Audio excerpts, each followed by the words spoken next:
Hey, I'm Joe. Thanks for taking the time to watch a video.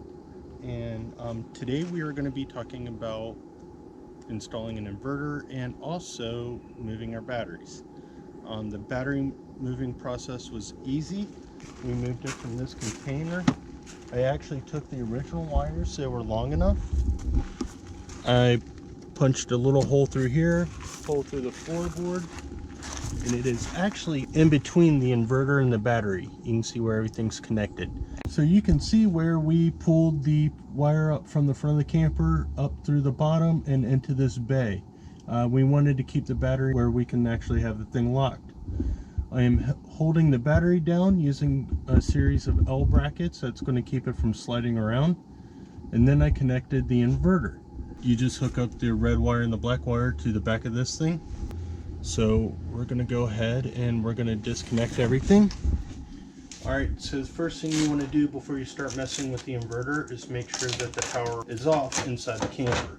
We have a main breaker. I am going to turn off every breaker on the system. When you turn on the inverter, you do not want it to feed into the converter. It's going to be going back and forth too much, and it'll drain the battery, and it could also damage your inverter.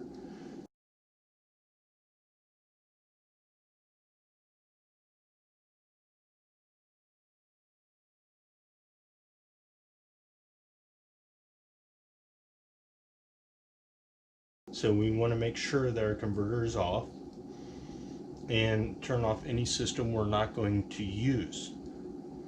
Currently I have everything off. I'm only allowed to run 1500 watts because we're only going to run through one plug at this time. When we come back and we do the full system, I'm going to separate each individual system that we're going to use so it can run as we need it when we're boondocking. Once again, I love to reiterate, make sure all your breakers are off on the inside. We don't want anything to feed like two different directions. It can cause all sorts of problems. I am going to unhook our power cord.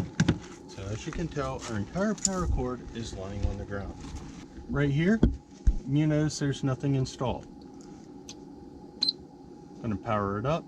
It tells us our voltage. It also tells us what our battery's charged, and it also tells us what our output's going to be. Alright, so you can see we ran this cord all the way up here, all the way across, all the way down over there. We ran the wire from inside the bay to inside this trunk space.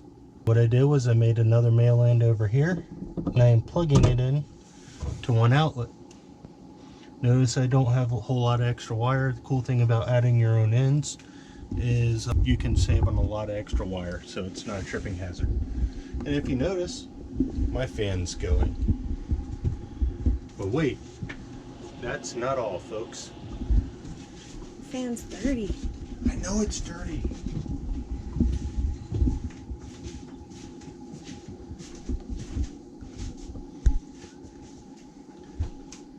We want to make sure we don't mess up any systems.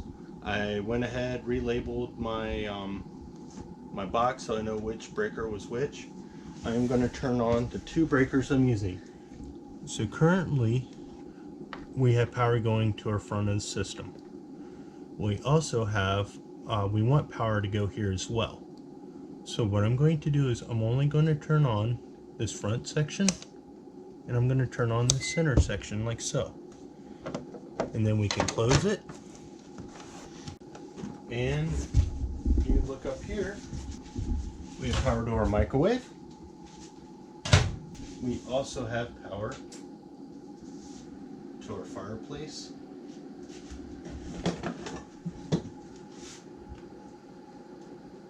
And our TV. There we go. Now, as I mentioned earlier, we have everything tied in to only one outlet.